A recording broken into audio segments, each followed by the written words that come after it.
Question number 56. సంగమయుగంలో ప్రాచీన రాజవంశం ఏది? ఈ క్వశ్చన్కి ఆన్సర్ చేర. సంగమయుగంలో చేర, చోళ, పాండ్య అని 3 రాజవంశాలు ఉండేవి. క్రీస్తు పూర్వం 3వ శతాబ్దం నుండి క్రీస్తు శకం 3వ శతాబ్దం వరకు తమిళనాడులో ఉన్న కాలాన్ని సంగమయుగం అని వ్యవహరిస్తారు. ఈ సంగమయుగంలో అతి ప్రాచీన రాజవంశం చేర. Question number 57. ఈ క్రింది వాటిలో కాళిదాసు రచించిన నాటకాలు ఇవి. కాళిదాసు రచించిన నాటకాలు: బి. అభిజ్ఞాన శాకుంతలం, డి. విక్రమోర్వశనీయం. నవరత్నాలలో గొప్పవాడైన కాళిదాసు నాటకాలను, కావ్యాలను ప్రత్యేకంగా రచించాడు. కాళిదాసు రచించిన నాటకాలు అభిజ్ఞాన శాకుంతలం, విక్రమోర్వశనీయం, మాళవికాగ్నిమిత్రం. కాళిదాసు రచించిన కావ్యాలు ఋతు సంహారం, కుమార సంభవం, మేఘ సందేశం, రఘువంశం. Question number 58. ఐహోళే శాసనం ప్రకారం సకలోత్తర పరాధీశుడెవరు? ఐహోళే శాసనం ప్రకారం సకలోత్తర పరాధీశుడు హర్షవర్ధనుడు. ఐహోళే శాసనం 2వ పులకేశి యొక్క గొప్పతనాన్ని గురించి వివరిస్తుంది. ఐహోళే శాసన రచయిత రవికీర్తి. కర్ణాటక ప్రాంతాన్ని 2వ పులకేశి పరిపాలిస్తున్నప్పుడు సమకాలికంగా హర్షవర్ధనుడు ఉత్తర భారతదేశాన్ని పరిపాలించేవాడు. సో ఐహోళే శాసనం ప్రకారం సకలోత్తర పరాధీశుడు హర్షవర్ధనుడు. Question number 59. దేవాలయాలు, వాటి నిర్మాతలు. కంచిలోని కైలాసనాథాలయ నిర్మాత 2వ నరసింహవర్మ. పట్టడకల్లోని విరూపాక్షాలయ నిర్మాత 2వ విక్రమాదిత్యుడు. ఎల్లోరాలోని కైలాసనాథ గుహాలయ నిర్మాత మొదటి కృష్ణుడు. కాంబోడియాలోని ఆంకోర్వాట్ ఆలయ నిర్మాత 2వ Surya Varma. Question number 59. Answer option 1. 60. రాజపుత్ర యుగానికి సంబంధించి సరికానిది గుర్తించుము. సరికానిది గుర్తించుము. అనెల్ అండ్ యాంటిక్విటీస్ ఆఫ్ రాజస్థాన్ గ్రంథ రచయిత కల్నల్టాడ్. ఇది సరైనదే. రాజపుత్రుల్లో తొలిసారిగా విజృంభించిన వారు ప్రతిహారులు. ఇది సరైనదే. భోజు రచించిన ముఖ్య గ్రంథం సమరాంగణ సూత్రధార. ఇది సరైనదే. ఖజురహోలోని దేవాలయాలు నిర్మించిన వారు పాలవంశీకులు. ఇది సరికానిది. ఖజురహోలోని దేవాలయాలు నిర్మించిన వారు చందేల వంశీకులు. Annals and antiquities of Rajasthan అను గ్రంథాన్ని రాజస్థాన్ కథావళి అనే పేరుతో తెలుగులోకి అనువదించిన వాడు చిలకమర్తి లక్ష్మీ నరసింహం పంతులు. చిలకమర్తి లక్ష్మీ నరసింహం పంతుల్ని తొలి తెలుగు జాతీయోద్యమ కవి అని కూడా వ్యవహరిస్తారు. రాజపుత్రుల్లో తొలిసారిగా విజృంభించిన వారు ప్రతిహారులు.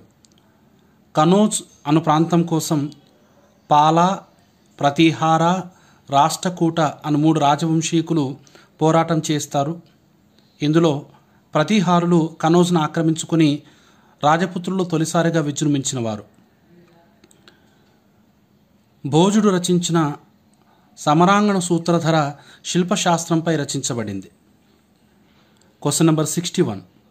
అరబ్బుల సింధు ఆక్రమణ ఎలాంటి ఫలితాలివ్వని ఆక్రమణ అని వ్యాఖ్యానించిన చరిత్రకారుడు లేన్పూల్. క్రీస్తు శకం 712లో మహమ్మద్ బిన్ ఖాసిం అను అరబ్ దండయాత్రికుడు సింధు ప్రాంతాన్ని ఆక్రమించుకుంటాడు. కానీ 713లో అరబ్బులు సింధు ప్రాంతాన్ని కోల్పోయారు. అందుకే ప్రొఫెసర్ లేన్పూల్ అరబ్బుల సింధు ఆక్రమణ ఎలాంటి ఫలితాలివ్వని ఆక్రమణ అని వ్యాఖ్యానించాడు. Question number 62. సమకాలీన మతపరమైన శాఖల మధ్య విరోధంపై వ్యంగ్యంగా రచించబడిన గ్రంథం ఏది? సమకాలీన మతపరమైన శాఖల మధ్య విరోధంపై వ్యంగ్యంగా రచించబడిన గ్రంథం ఏది? మత్తవిలాస ప్రహసనం. ఈ మత్తవిలాస ప్రహసనం అను గ్రంథాన్ని పల్లవ చక్రవర్తి మొదటి మహేంద్రవర్మ రచించడం జరిగింది. పల్లవుల కాలంలో మతపరమైన శాఖల మధ్య విరోధంపై ఈ గ్రంథం వ్యంగ్యంగా రచించబడింది. ఈ గ్రంథాన్ని రచించినందుకు మొదటి మహేంద్రవర్మకు విచిత్ర చిత్త అను బిరుదు లభించింది. Question number 63. ఢిల్లీ సుల్తానుల కాలంలో వెండి నాణేలకు గల పేరు టంకా. ఢిల్లీ సుల్తానుల కాలంలో బంగారు నాణ్యాన్ని దినారని, వెండి నాణ్యాన్ని టంకా అని, రాగి నాణ్యాన్ని జితాల్ అని వ్యవహరించేవారు. ఒక టంకా 48 జితాలకు సమానమైనది. Question number 64. అక్బరాబ్ది ఢిల్లీ సుల్తానత్గా పిలువబడిన సుల్తాన్ ఫిరోషా తుగ్లక్. ఫిరోషా తుగ్లక్ను అక్బరాబ్ది ఢిల్లీ సుల్తానత్గా ఎందుకు వ్యవహరిస్తారు అనగా, మొఘల్ సామ్రాజ్యంలో అక్బర్ ఏ విధమైన ప్రజా సంక్షేమ కార్యక్రమాలను చేపట్టాడో ఫిరోషా తుగ్లక్ ఢిల్లీ సుల్తానుల కాలంలో అదేవిధంగా ప్రజా సంక్షేమ కార్యక్రమాలను చేపట్టాడు. అందువలనే ఫిరోషా తుగ్లక్ను అక్బరాబ్ది ఢిల్లీ సుల్తానత్గా వ్యవహరిస్తారు. Question number 65. బౌద్ధ ఆరామాలను పంచారామాలుగా తీర్చిదిద్దిన తూర్పు చాళుక్య చక్రవర్తి మొదటి చాళుక్య భీముడు. మొదటి చాళుక్య భీముడు ఈ బౌద్ధ ఆరామాలను పంచారామాలుగా తీర్చిదిద్దాడు. గుంటూరు జిల్లాలోని అమరారామం, తూర్పుగోదావరి జిల్లాలోని కుమారరామం, తూర్పుగోదావరి జిల్లాలోని ద్రాక్షారామం, పశ్చిమ గోదావరి జిల్లాలోని క్షీరారామం, పశ్చిమ గోదావరి జిల్లాలోని సోమారామంలను పంచారామాలు అని వ్యవహరిస్తారు. మొదటి చాళుక్య భీముడు ఈ బౌద్ధ ఆరామాలను శివాలయాలుగా పేరుగాంచిన పంచారామాలను తీర్చిదిద్దడం జరిగింది. Thank you. My dear students, your English faculty. Now I am going to explain the model test 2. జాగ్రత్తగా చూడండి. మన ఇంగ్లీష్ పేపర్ క్వశ్చన్ నెంబర్ 66తో స్టార్ట్ అయిందమ్మా. క్వశ్చన్ నెంబర్ 66 నుంచి 70 వరకు ఈ 5 క్వశ్చన్లు మనకు ఈ స్పెల్లింగ్స్ పైన ఇవ్వడం జరిగింది. ఇది క్రితం సెలక్షన్లో ప్రిలిమ్స్లోను మెయిన్స్లోను కూడా రెండు ప్రశ్నలు స్పెల్లింగ్స్ పైన ఇవ్వడం జరిగింది. మనం ఏమాత్రం జాగ్రత్తగా ఉన్నా కూడా ఈ 2 లేదా 3 రేపు మనకు ఇవ్వబోయేటువంటి యొక్క మరుసటి పరీక్షలో కూడా మనం మంచి స్కోర్ చేయడానికి అవకాశం ఉంటుంది. ఇక్కడ దీంట్లో మీరు దృష్టి పెట్టాల్సింది ఏంటి అని అంటే, ఇవ్వబడేటువంటి యొక్క పదములో కాన్సోనెంట్స్ అయితేనేమో డబుల్ కాన్సోనెంట్స్ ఉండేటువంటి యొక్క పదాలు ఇస్తారు. ఒకవేళ ఓవెల్స్ పైన దృష్టి పెట్టినట్లయితేనేమో ఐఈ కానీ ఈఐ కానీ అనేటువంటి వాటి పైన ఎక్కువగా దృష్టి పెట్టడం జరుగుతుంది. అంటే మనం ఓవెల్స్, కాన్సోనెంట్స్ ఈ రెండింటి పైనే మనం గత పరీక్షలలో కానివ్వండి, తర్వాత మామూలుగా స్పెల్లింగ్స్ అడిగేటువంటి అన్ని రకాల పోటీ పరీక్షలలో కూడా అదే విధంగా ఉంటుంది. మీరు స్పెల్లింగ్స్ మన మెటీరియల్లో చాలా బాగా ఇచ్చారమ్మా. ఆ మెటీరియల్లో చదువుకునేటప్పుడు మీరు దీనిపైన దృష్టి పెడితే బాగుంటుంది. ఏది కాన్సోనెంట్ లెటర్స్ వస్తేనేమో రెండు పక్కపక్కనే వస్తాయి. ఇది మొన్న మనకు అకామిడేషన్ అనేది మొన్నటి పరీక్షలో ఇవ్వడం జరిగింది. 2 సీలు వస్తాయి. సో అంటే ఆ రకంగా మనం దాన్ని దృష్టిలో పెట్టుకున్నట్లయితే బాగుంటుంది. రైట్, ఇక చూడండి 66వ ప్రశ్న. చూస్ ద కరెక్ట్ స్పెల్లింగ్ అని ఇవ్వడం జరిగింది. ఇవన్నీ కూడా అచీవ్మెంట్ అనేటువంటి పదం కరెక్ట్ స్పెల్లింగ్ ఏదో ఇక్కడ మనం గుర్తుపట్టాలి. ఈ గుర్తుపట్టేటువంటి యొక్క ప్రక్రియలో నేను మీకు ఇంతకుముందు చెప్పినట్లుగా ఏది ఓవెల్ లెటర్స్ మరియు కాన్సోనెంట్ లెటర్స్ పైన దృష్టి పెట్టాలి. అలా దృష్టి పెట్టి చూసినప్పుడు ఈ అచీవ్మెంట్ అనేటువంటి పదం చాలా తరచుగా మనకు కనిపించేటువంటి యొక్క పదం. దీని యొక్క సరి అయినటువంటి యొక్క స్పెల్లింగ్ 2వ ఆప్షన్లో ఉంది. ఏదా 2వ ఆప్షన్ ఏమని ఉంది అని చూస్తే ACHIEVEMENT IEVEMENT అనేటువంటిది అచీవ్ అనేటువంటి దాని వెర్బ్కు అచీవ్మెంట్, మెంట్ అనేటువంటి సఫిక్స్ యాడ్ చేస్తే నౌన్గా మారుతుంది. అచీవ్మెంట్ అనేటువంటి యొక్క 2వ ఆప్షన్ కరెక్ట్. మరి మిగతా ఎందుకు కావు అని కనుక చూసినట్లయితే IEVEMENT దీంట్లో చూడండి IEVEMENT అనేటువంటిది ఉన్నటువంటిది ఒక్కటే కాబట్టి ఇది 2వ ఆప్షన్ కరెక్ట్. ఇక తర్వాత 67వ ప్రశ్నకు వస్తే ఇక్కడ సూపరింటెండెంట్ చాలా తరచుగా మనం బయట మాట్లాడుతూ ఉండేటువంటి యొక్క పదం ఇది. దాన్నే ఇక్కడ ఇవ్వడం జరిగింది. దాని యొక్క స్పెల్లింగ్ కరెక్ట్ స్పెల్లింగ్ ఏంటంటే ఇక్కడ చూడండి 3rd ఆప్షన్ ఈ ఉన్నటువంటి 4 ఆప్షన్లలో థర్డ్ ఆప్షన్ చూడండి, గమనించండి. సూపరింటెండెంట్ అంటే SUPERIN అంటే SUPERINTENDENT. దీంట్లో చిన్న విషయం చూడండి, మిగతా 3 పదాలలో ఇది కరెక్ట్ స్పెల్లింగ్, అంటే థర్డ్ ఆప్షన్ కరెక్ట్ స్పెల్లింగ్. మిగతా 3 కూడా 1 లేదా 2 అక్షరాలలో మిమ్మల్ని కన్ఫ్యూజ్ చేసేటువంటి ఒక ప్రయత్నం చేయడం జరిగింది, అది కూడా ఓవెల్ లెటర్స్లలోనే. ఈ విషయాన్ని మీరు గమనించినట్లయితే మీరు ఈ టాపిక్ పైన మంచి కమాండ్ తెచ్చుకోగలుగుతారు. రైట్. ఇక తర్వాత 68వ ప్రశ్నకు వస్తే ఇది కూడా అక్కరెన్స్. అక్కర్ అనే పదాన్ని మనం చాలా తరచుగా వాడుతుంటాం వెర్బ్గా. అక్కరెన్స్ అనేటువంటిది నౌన్ అవుతుంది. సో ఇక్కడ అక్కరెన్స్ అనేటువంటిది కూడా OCCURRENCE. నేను మీకు ఇంతకుముందు ప్రారంభంలో చెప్పా చూడండి, 2 కాన్సనెంట్లు ఉండేటువంటి పదాలు చాలా తరచు కనిపిస్తూ ఉంటాయి ఇందులో ఓవెల్ లెటర్స్తో పాటు అని చెప్పాను. అలా 2 Cలు 2 Rలు ఉన్నటువంటిది ఇక్కడ కరెక్ట్. మరి అట్లంటే 2 Cలు 2 Rలు ఉన్నాయి కదా సార్ 4వ దాంట్లో అని కూడా మీకు డౌట్ రావచ్చు. కానీ అందులో ఓవెల్ లెటర్ తప్పు ఉందమ్మా. ఏంటి ఆ ఓవెల్ లెటర్ అంటే ఏది 2 Cలు 2 Rలతో పాటు ENCE అనేది ఇందులోనే కరెక్ట్ ఉంది. OCCURRENCE మొదటి ఆప్షన్ కరెక్ట్. ఇలా ఇక తర్వాత 69వ ప్రశ్నకు వచ్చినట్లయితే దీంట్లో మిలియనేర్ మనం చాలా తరచుగా అంటూ ఉంటాం. మిలియనేర్ అని అంటూ ఉంటాం మనం. ఈ మిలియనేర్ అనే పదం అనడం అనేది మనం చాలా తరచు ఉంటాం కదా, దాని స్పెల్లింగ్ పైన పెద్దగా దృష్టి పెట్టాం మనం. ఇక్కడ ఆ పదమే ఇక్కడ మనకి ఇవ్వడం జరిగింది. దీంట్లో మిలియన్ అనేటువంటిది గమనిస్తే MILLION మిలియనేర్ AIRE. ఇది దీని యొక్క స్పెల్లింగ్ MILLIONAIRE. అంటే 4వ ఆప్షన్ కరెక్ట్. దీంట్లో 2 కాన్సనెంట్లు ఉన్నాయి. తర్వాత IOAI అనేటువంటి యొక్క 2 ప్రక్కనే వచ్చినటువంటి యొక్క ఓవెల్ లెటర్స్ ఉన్నాయి. ఇది కరెక్ట్ స్పెల్లింగ్ 4వ ఆప్షన్. తర్వాత నెక్స్ట్ క్వశ్చన్ 75వ 5వ ప్రశ్న ఈ క్రమంలో. దీంట్లో సప్లిమెంటరీ అనేటువంటిది, ఈ సప్లిమెంటరీ అనేటువంటి పదం కూడా మనం చాలా తరచుగా వినేటువంటిదే. దీంట్లో కూడా గమనించండి 2 Pలు 2 కాన్సోనెంట్లు అంటే పక్కనే రావడం 2 Pలు వచ్చాయి. దాంతో పాటు ఇక ఓవెల్ లెటర్. ఇక్కడ ఇది గమనించాల్సిన 2 కాన్సోనెంట్ల పైన ఓవెల్ లెటర్స్ పైన మనం దృష్టి పెట్టాలి. అలా దృష్టి పెట్టినప్పుడు సప్లిమెంటరీ SUPPLEMENTARY అనేటువంటిది కరెక్ట్. అట్లా అంటే 2వ ఆప్షన్ కరెక్ట్. మొదటి ఆప్షన్కు 2వ ఆప్షన్ చూడమ్మా. మొదటి ఆప్షన్లో ARY కాకుండా ERY అని ఉంది, అంటే ఒక్క అక్షరం మాత్రమే తేడా ఉంది అలా. కాబట్టి కొంచెం జాగ్రత్తగా ఉన్నట్లయితే మనం చాలా చాలా సులభంగా దీంట్లో మార్కుల్ని స్కోర్ చేయవచ్చు. ఇక ఆ తదుపరి నెక్స్ట్ క్వశ్చన్కి వచ్చినట్లయితే ఆ నెక్స్ట్ క్వశ్చన్ ఇక్కడ చూడండి, ఇది choose the correct form of the verb అనేటువంటిది ఇవ్వడం జరిగిందమ్మా.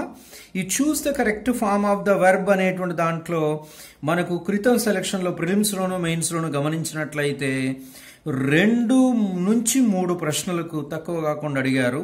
అంటే ఇది టెన్సెస్ పైన ఆధారపడినటువంటి యొక్క ప్రశ్నలు ఇవి. Correct form of the verb అంటే సరి అయినటువంటి యొక్క టెన్స్ రూపాన్ని గుర్తించాలి. ఇది చాలా ప్రధానమైన టాపిక్ మనకు మొత్తం గ్రామర్లో. టెన్సెస్ని heart of functional English grammar అంటారు. ఇది మీ అందరికి నేను క్లాసులలో చెప్పడం జరిగింది. కానీ దీనిపైన మీరు అప్పుడు దృష్టి పెట్టారు లేదు, ఇప్పుడు మాత్రం ఈ లాక్డౌన్ పీరియడ్ని మీరు సమర్థవంతంగా వినియోగించుకోవాలి అంటే ఒక్కసారి టెన్సెస్ని 2 సార్లు 3 సార్లు బాగా చదవండి. దాంట్లో టెన్స్ పేరు చదవగానే వెర్బ్ రూపం ఏంటి, యూజెస్ ఏంటి, తర్వాత క్లూ వర్డ్స్ ఏంటి అని చదువుకున్నట్లయితే చాలా సులభంగా మీరు మార్కులను స్కోర్ చేయవచ్చమ్మా. ఇక్కడ మనం ఈ ప్రశ్నకు వద్దాం. 71వ ప్రశ్నకు వచ్చినట్లయితే ఎనీథింగ్ అని నేను పెన్తో చూపిస్తున్నా చూడండి. ఎనీథింగ్ సిన్స్ ఎస్టర్డే అనేటువంటి వాక్యం ఇవ్వబడిన వాక్యం. ఈ వాక్యాన్ని చూడగానే మనం ఈజీగా బండగుర్తు అనేది ఉంది. ఇక్కడ క్లూ ఫ్రేజ్ అనేది ఉంది. ఏంటంటే సిన్స్ ఎస్టర్డే. మీరు ఓన్లీ ఎస్టర్డే అని చూస్తే కన్ఫ్యూజ్ అవుతారు, సింపుల్ పాస్ట్ అనుకుంటారు. కానీ సిన్స్ ఎస్టర్డే అనేటువంటిది ఉన్నది కాబట్టి ఈ వాక్యం అనేది since plus point of time అనేది ఉన్నట్లయితే ఆ వాక్యాన్ని ప్రజెంట్ పర్ఫెక్ట్ కంటిన్యూస్ కానీ లేదా ప్రజెంట్ పర్ఫెక్ట్ కానీ అనుకోవాలి. ఇది బండ గుర్తు క్లియర్గా మనకి ఇక్కడ ఇవ్వబడింది. మరి క్రింద 4 ఆప్షన్స్ చూస్తే మొదటిది డు నాట్ ఈట్ అని ఉంది, సింపుల్ ప్రజెంట్ టెన్స్ నెగిటివ్లో ఇవ్వడం జరిగింది. ఇక్కడ అన్ని వెర్బ్ నెగిటివ్లో ఉంది, గమనించండి, అది కాదు. రెండవది డిడ్ నాట్ ఈట్ అని ఉంది, ఇది కూడా అంటే మొత్తం 4 నెగిటివ్లు ఇవ్వడం జరిగింది. ఇది డిడ్ నాట్ ఈట్ అనేది సింపుల్ పాస్ట్ టెన్స్ సూచిస్తుంది కాబట్టి ఇది కాదు. మూడవది had not eaten past perfect tense ని తెలియజేస్తుంది, ఇది కాదు. 4వది హ్యావ్ నాట్ ఈటన్, ఇక్కడ గమనించండి ప్రజెంట్ పర్ఫెక్ట్ కంటిన్యూస్ లేదు కానీ ప్రజెంట్ పర్ఫెక్ట్ టెన్స్. అంటే ప్రజెంట్ పర్ఫెక్ట్ కంటిన్యూస్ అన్నా ఉండాలి లేదా ప్రజెంట్ పర్ఫెక్ట్ అన్న ఉండాలి, రెండిట్లలో ఏదో ఒకటి since plus point of time ఉన్నట్లయితే. సో ఆ రకంగా మనం ఇక్కడ చూస్తే 4వ ఆప్షన్ అనేది కరెక్ట్ ఆప్షన్గా మనం పరిగణించవలసి ఉంటుంది. Have not eaten, I have not eaten anything since yesterday. Right. ఇక ఆ తర్వాత 72వ ప్రశ్న చూడండి. When dash you dash me last, when dash you dash me last, చివర క్వశ్చన్ మార్క్ ఉంది. దీన్ని బట్టి మీకు ఏమర్థమైందంటే ఇది ఇంట్రాగేటివ్ సెంటెన్స్ అనేటువంటి విషయం మీకు అర్థమై ఉంటుంది. నేను మీకు ఇది కావాలని ఇవ్వడం జరిగింది, ఎందుకంటే టెన్సెస్ అంటే మనకు స్టేట్మెంట్లలో పాజిటివ్ నెగిటివ్లతో పాటు ఇంట్రాగేటివ్ సెంటెన్స్ కూడా ఇవ్వడానికి అవకాశం ఉంటుంది కాబట్టి నేను మీకు ఇలా ఇవ్వడం జరిగింది. దీంట్లో కూడా మనకు బండ గుర్తుందమ్మా, అదేంటి అంటే లాస్ట్ అనేటువంటిది ఈ పదం చివరిలో వచ్చింది చూడండి, వాక్యం చివరిలో, ఇది ఈ వాక్యాన్ని గుర్తించడానికి బండ గుర్తుది. మనకు లాస్ట్ అనేది ఎస్టర్డే కానీ ఎట్ దట్ టైం కానీ మీకు ఐడియా ఉండి ఉండవచ్చు. ఇది last week, last month, last ఇలా అనేటువంటివన్నీ సింపుల్ పాస్ట్ టెన్స్ని తెలియచేయడానికి బండ గుర్తులుగా మనం వాడతాం. అంటే ఈ వాక్యంలో సింపుల్ పాస్ట్ టెన్స్ వెర్బ్ రూపం ఉండాలి. మరి ఇది క్వశ్చన్ కదా, ఎలా ఉంటుంది అని అంటే ఇక్కడ డాష్ తర్వాత వెన్ డాష్ యూ డాష్ మీ అని ఉంది, అంటే హెల్పింగ్ వెర్బ్ ముందు డాష్లో రావాలి, మెయిన్ వెర్బ్ తర్వాత డాష్లో రావాలి. మరి ఇక్కడ ఇచ్చినటువంటి వాటిలో గమనిస్తే మొదటిది డిడ్ కామా సీ, రెండవది had seen, had comma seen, మూడవది డిడ్ కామా సీ సా అని ఇవ్వడం జరిగింది. చూడండి బాబు జాగ్రత్తగా. 4వది డూ కామా సీ అని ఉంది. మరి దీంట్లో సింపుల్ పాస్ట్ టెన్స్లో ఏం రావాలి, V2 రావాలి. V2 అంటే మరి ఇది ఇంట్రాగేటివ్ సెంటెన్స్ కాబట్టి ఈ హెల్పింగ్ వెర్బ్ అయినటువంటి డిడ్, దీని ఆక్సిలరీ వెర్బ్ అంటారు, ఇది V2లో ఉండాలి, మెయిన్ వెర్బ్ V1లో ఉండాలి. సో ఆ రకంగా చూసినప్పుడు మనకు మొదటి ఆప్షన్ కరెక్ట్ అవుతుంది. మనకు రెండో ఆప్షన్ మనల్ని తప్పుతో పట్టించడానికి ఇవ్వడం జరిగింది. డిడ్ ఉంది ఆక్సిలరీ వెర్బ్ లేదా హెల్పింగ్ వెర్బ్, కానీ మెయిన్ వెర్బ్ కూడా V2 ఉంది. ఇలాంటి వెర్బ్ రూపం ఎక్కడ ఇంగ్లీష్ గ్రామర్లో టెన్సెస్లో ఉపయోగించాం కాబట్టి ఇది కాదు, మొదటి ఆప్షనే కరెక్ట్. మరి రెండవది ఏంటంటే ఇది పాస్ట్ పర్ఫెక్ట్ టెన్స్ని తెలియజేసేది, 4వది సింపుల్ ప్రజెంట్ టెన్స్ని తెలియజేసేది కాబట్టి అది కూడా కాదు. ఈ రకంగా మనం దాన్ని కూడా మనం టెన్సెస్లో చాలా సులభంగా ఆన్సర్ చేయొచ్చు. Students, next question 73rd question. If my dad dash a pilot he would have taken me with him, ఇది ఇవ్వబడినటువంటి వాక్యం. ఇది మీరు ఇక్కడ ఇఫ్తో బిగినటువంటి వాక్యం అనగానే నేను మీకు మీ అందరికి తెలుసమ్మా, టెన్సెస్ చెప్పిన తర్వాత కండిషనల్ సెంటెన్స్ అని ఇఫ్ క్లాజెస్ అని మనం మామూలుగా వాడతారు అని చెప్పేసి చెప్పడం జరిగింది. ఇది మరి ఇఫ్ క్లాజ్ అనగానే ఇఫ్ ఉన్నదని గుర్తించగానే అది టైప్ 1, టైప్ 2, టైప్ 3 అని, అంటే ఎందుకంటే 3 రకాల టైప్స్ ఉంటాయి కాబట్టి ఈ 3 టైప్స్లో ఇవ్వబడిన వాక్యం ఏ టైపో గుర్తించే ప్రయత్నం చేయాలి మనం. దానికి గాను ఇవ్వబడినటువంటి వాక్యంలో ఉన్న వెర్బ్ ఏది అని కనుక మనం చూస్తే వుడ్ హ్యావ్, ఇక్కడ గమనించండి వుడ్ హ్యావ్ టేకెన్ అని ఉంది, ఇది మెయిన్ క్లాజ్లో. He would have taken me with him అనేది మెయిన్ క్లాజ్లో, వుడ్ హ్యావ్ ప్లస్ V3 ఉంది. మెయిన్ క్లాజ్లో వుడ్ హ్యావ్ ప్లస్ V3 ఉన్నట్లయితే సబార్డినేట్ క్లాజ్ అయినటువంటి ఇఫ్ క్లాజ్లో హ్యాడ్ ప్లస్ V3 రావాలి. ఇది రూల్. ఎందుకంటే టైప్ 1లో ఇఫ్తో ఉన్న భాగంలో సింపుల్ ప్రజెంట్ టెన్స్ ఉంటే మనకు మెయిన్ క్లాజ్లో సింపుల్ ఫ్యూచర్ ఉంటుంది. ఇఫ్తో ఉన్న భాగంలో సింపుల్ పాస్ట్ ఉంటే మెయిన్ క్లాజ్లో కండిషనల్ టెన్స్ వుడ్ ప్లస్ లేదా కుడ్ ప్లస్ V1 ఉంటుంది. టైప్ 3లో past perfect had plus V3 ఉండి వుడ్ హ్యావ్ ప్లస్ V3 అనేటువంటిది వస్తుంది. ఇది టైప్ 3 సెంటెన్స్ అని మనం ఇలా గుర్తించాం. వుడ్ హ్యావ్ ప్లస్ V3 ఉంది కాబట్టి మనకు దీంట్లో హ్యాడ్ ప్లస్ V3 రావాలి. ఇది టైప్ 3 సెంటెన్స్. మరి హ్యాడ్ ప్లస్ V3 దేంట్లో ఉందని చూస్తే మనకు ఈజీగా అర్థమైపోతుంది. రెండో ఆప్షన్ అని మనకు చాలా సులభంగా తెలిసిపోయింది. If my dad had been a pilot he would have taken me with him అనేటువంటి వాక్యం ఇది. రైట్. తర్వాత 74వ క్వశ్చన్ కూడా గమనించండి. ఇది కూడా ఇఫ్ తోటే స్టార్ట్ అయిందమ్మా. ఇఫ్ ఐ డాష్ రిచ్ అని ఉంది. I would help him in his studies. దీంట్లో కూడా మెయిన్ క్లాజ్లో ఉన్నటువంటి వెర్బ్ని మనం గమనిస్తే వుడ్ హెల్ప్ అని ఉంది. వుడ్ ప్లస్ V1 ఉంది. వుడ్ ప్లస్ V1 ఉంటే నేను మీకు ఇంతకుముందు చెప్పాను టైప్ 2 ఇది. అలాంటప్పుడు సబార్డినేట్ క్లాజ్ అయిన ఇఫ్ క్లాజ్లో సింపుల్ పాస్ట్ రావాలి. మరి అలా సింపుల్ పాస్ట్ వచ్చినటువంటి దాంట్లో గమనిస్తే ఇది ఆప్షన్ 1, ఆప్షన్ 2 ఈ రెండిట్లలో మీరు కన్ఫ్యూజ్ అయ్యేటువంటి అవకాశం ఉంది. ఆప్షన్ 3, ఆప్షన్ 4 కావు అని తెలిసిపోతుంది. ఆప్షన్ 2 వైపు మొగ్గు చూపుతారు, ఎందుకంటే ఐ అనేది ఉన్నప్పుడు వాజ్ అని అనుకుంటాం, కానీ కాదమ్మా. ఎందుకంటే ఇది జనరల్ సెంటెన్స్లలో ఐతో వాజ్ అనే వర్బ్ సూట్ అవుతుంది, కానీ కండిషనల్ సెంటెన్సెస్కి వస్తే ఇఫ్ ఐ తోటి వర్ అనేటువంటి ప్లూరల్ ఫామే కరెక్ట్. అది రూల్ నేను మీ క్లాస్లో చెప్పడం జరిగింది. దాని ప్రకారం ఇక్కడ ఇఫ్ ఐ వర్ రిచ్ అనేటువంటిది ఫస్ట్ ఆప్షన్ కరెక్ట్. తర్వాత 75వ వాక్యానికి వస్తే the brightness of the sun dash gradually in the morning and dash in the evening అనేది 2 ఖాళీలు ఇవ్వడం జరిగింది. మిమ్మల్ని ఎందుకు ఇలా ఇచ్చారు అని అంటే కారణం మిమ్మల్ని మరికొంచెం ప్రశ్నించేటువంటి స్థాయిని పెంచడం కొరకు. ఇది మీరు చాలా సులభం గుర్తుపడతారు. దీంట్లో ఏ బండ గుర్తు లేదు. ఏ బండ గుర్తు లేని వాక్యం అయితే సింపుల్ ప్రజెంట్ టెన్స్ అన్న అవుతుంది, లేదా ప్రజెంట్ పర్ఫెక్ట్ అన్న అవుతుంది ఎక్కువగా. మరి సింపుల్ ప్రజెంట్ టెన్స్ అంటే యూనివర్సల్ ట్రూత్స్ మీ అందరికి గుర్తుంటూ ఉంటాయి, వాటికి బండ గుర్తులు ఉండవు అని చెప్పుకున్నాం మనం. ఈ దీంట్లో మనం ఇక్కడ చెప్పుకునేది బ్రైట్నెస్ ఆఫ్ ద సన్ అనే దాని గురించి చెప్తున్నాం. అంటే సూర్యుడి యొక్క ఏది గురించి చెప్తున్నాం కాబట్టి దీన్ని మనం యూనివర్సల్ ట్రూత్గానే గమనించాల్సి ఉంటుంది. అంటే ఇట్లా కొంచెం జాగ్రత్తగా గమనించినట్లయితే అర్థమవుతుంది ఏ బండ గుర్తు లేదు, ఇది యూనివర్సల్ ట్రూత్. అంటే 2 కూడా సింపుల్ ప్రజెంట్ టెన్స్లో ఉండాలి. మరి అలా 2 సింపుల్ ప్రజెంట్ టెన్స్లో ఉండేటువంటివి కనుక మనం గమనిస్తే 4th ఆప్షన్లోనే 2 సింపుల్ ప్రజెంట్లో ఉంది. ఏది ఇంక్రీజెస్, రెడ్యూసెస్. ఎలా the brightness of the sun increases gradually in the morning and reduces in the evening అనేటువంటిది 4వ ఆప్షన్ కరెక్ట్. ఇక ఆ తర్వాత 76వ వాక్యానికి వస్తే choose the grammatically correct sentence అని చెప్పేసి ఇక్కడ కూడా సేమ్ అదే, కాకపోతే నేను ఇక్కడ ప్రశ్నలు అడిగే విధానాన్ని మార్చడం జరిగింది. ఫిల్ ఇన్ ద బ్లాంక్స్ టైప్లో కాకుండా. ఎందుకంటే మనం మొన్నటి ప్రిలిమ్స్లో మెయిన్స్లోనూ 1 లేదా 2 వాక్యాలు ఎలాంటి అడిగారు టెన్స్లలో, కాబట్టి దాన్ని దృష్టిలో పెట్టుకుని నేను మీకు అలానే ప్రశ్నించాలని ఆ ఉద్దేశంతో ఇవ్వడం జరిగిందమ్మా. వీటి కూడా చాలా సులభంగా గుర్తించవచ్చు.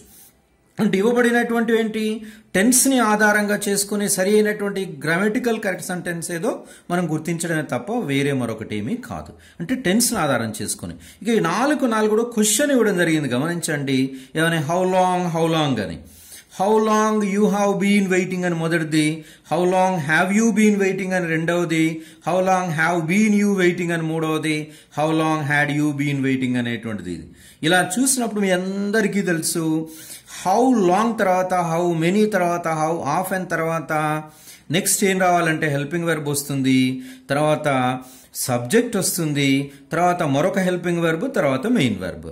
ఆ క్రమాన్ని గమనిస్తే 2వ క్వశ్చన్లోనే ఆ క్రమం కరెక్ట్గా ఉంది. హౌ లాంగ్ తర్వాత హ్యావ్ అనే హెల్పింగ్ వెర్బ్, యు అనేటువంటి యొక్క సబ్జెక్ట్, బీన్ అనేటువంటి మరొక హెల్పింగ్ వెర్బ్ ప్లస్ వెయిటింగ్ అనేటువంటి మెయిన్ వెర్బ్. ఇది ప్రజెంట్ పర్ఫెక్ట్ కంటిన్యూస్ టెన్స్లో అడగబడినటువంటి యొక్క క్వశ్చన్.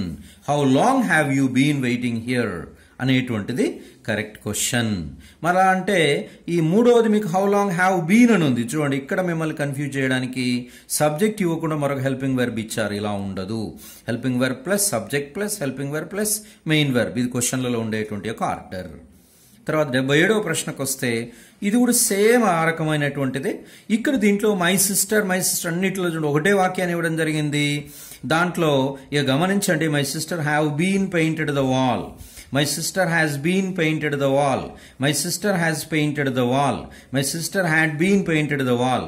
ఈ 4 వాక్యాలను గమనిస్తే మీరు ఇక్కడ గమనించి ఉంటారు, వెర్బ్ దగ్గరే మనల్ని కన్ఫ్యూజ్ చేసేటువంటి ప్రయత్నం చేశారు. అందులో గమనిస్తే మొదటి వాక్యంలోను 3వ వాక్యంలోను 4వ వాక్యంలోను ఏది ఈ 4 వాక్యాల్లో మొదటి వాక్యంలోను 2వ వాక్యంలోను 4వ వాక్యంలో బీన్ అనేటువంటి ఒక బి యొక్క రూపాన్ని ఇవ్వడం జరిగింది. మొదటి 2వ 4వ వాక్యంలో, మరి 3వ వాక్యంలో ఇవ్వలేదు. మరి బీన్ అని అంటే helping verb plus be form plus V3 అంటే ఇది ప్యాసివ్ వాయిస్ వాక్యం నిర్మాణం. అది మరి ఇది ఈ వాక్యంలో సబ్జెక్ట్ స్థానంలో ఉన్నప్పుడు ఇది ప్యాసివ్ వాయిస్ అవడానికి అవకాశం లేదు. యాక్టివ్ వాయిస్ సెంటెన్స్ ఇది మనల్ని కన్ఫ్యూజ్ చేయడానికి అలా ఇవ్వడం జరిగింది. ఆ రకంగా గమనించినప్పుడు my sister has painted the wall అనేటువంటి మూడో ఆప్షన్ కరెక్ట్. మిగతా అవన్నీ ప్యాసివ్ వాయిస్ లో ఉన్నటువంటి యొక్క వెర్బ్ రూపాలు కాబట్టి అవి కావు, అవి తప్పు అనేటువంటి దాన్ని మనం అర్థం చేసుకోవచ్చు. ఇంకా ఆ తర్వాత 78వ క్వశ్చన్కి వచ్చినట్లయితే ఇది కూడా సేమ్ అదే రకంగా ఉన్నటువంటిది. ఇందులో కూడా హిస్ సన్ సబ్జెక్ట్ చూడండి, doesn't go to school daily, his son don't go to school daily, his son didn't go to school daily అని ఉంది. చివరగా his son hasn't gone to school daily అని ఉంది.